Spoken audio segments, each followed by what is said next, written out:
Thank you, Chairman Barr and Ranking Member Foster, for holding the hearing, and thank you to our witnesses for taking time to be with us today. As I review the topic of today's hearing and looked over your testimony, I can't help but feel a certain amount of fear learning about how much influence foreign organizations are having in the American financial system. When it comes to members of the Network for Greening the Financial System, as of May 29th, you have the Bank of Russia and the People's Bank of China as members.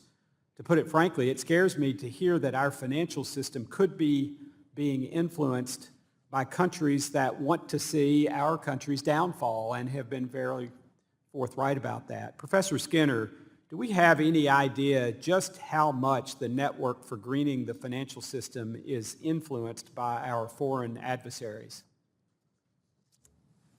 I think that's a significant part of the problem, is that we really don't have much of an idea at all what goes on at the NGFS. What we do know is that it's formally part of the Central Bank of France, the Banque de France. We do know with a high degree of likelihood that it accepts grants as part of its funding from the philanthropic arm of lots of different climate activist groups or corporations. And we know that the Federal Reserve, at least in significant part, relies on the scenario analysis work that the NGFS has done, even though technically I believe it's still in an observer status. So there's a tremendous amount of opacity, and in my opinion, it's one of the most problematic aspects of the U.S. participation in this framework, precisely because, on the one hand, the U.S. Federal Reserve has no mandate to engage in the kind of proactive greening that is the reason for being of the NGFS, and we have absolutely no idea how it's really funded. And if this was transpiring in the U.S., if the Fed was directly taking grants from private organizations, that would be an ethical nightmare for it.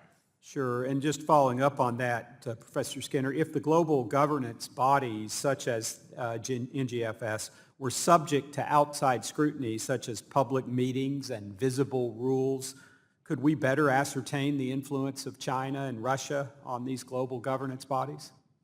Yes, we certainly could, and so I think the proposed bill takes important steps in that direction.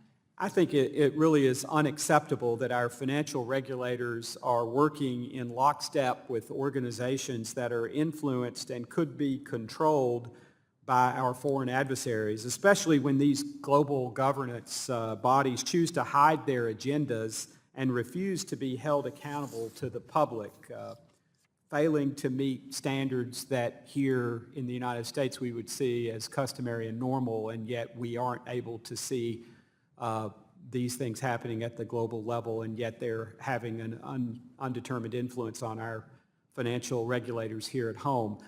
Not only are global governance bodies secretive and opaque, but we also are learning that these bodies provide training to U.S. regulators and supervisors on things like bank supervision.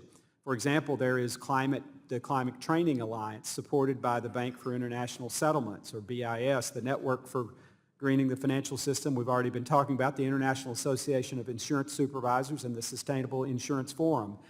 There is also something called the Financial Stability Institute, or FSI, including a special FSI Connect portal, which the BIS calls its e-learning platform. The platform is available, quote, exclusively to central banks, supervisory authorities, deposit insurers, or other eligible public sector authorities. Professor Skinner, given that it is the responsibility of this committee to oversee how our regulators implement laws governing their actions, is there any reason you can think of as to why Congress should not be allowed to have access to training information supplied by global governance bodies and used by our regulators to help train U.S. regulators and supervisors? No, there's no reason at all. And it's important that you have this information because so much of supervision is not written down. It's judgment calls, it's in the field practice, it's methodology, it's practice. And so to the extent these training institutes or training materials inform how supervision is conducted on the ground, that matters for how the regulators are using the statutory instruments and tools that Congress has given them. And Dr. Kupiec, this is unfair, but are there any other risks that you would highlight or would like to highlight associated with not having access to this training information? I used to teach for the FSI in some of these schools. I can't imagine that you couldn't ask the domestic regulators to give you access to it. You may want it on your own, and you may think you have a right to that, and I wouldn't disagree. But you could press the Fed, for example, to allow your staff to access the materials. I don't see why not. Thank you, and sorry for the short time, and I yield back. Chair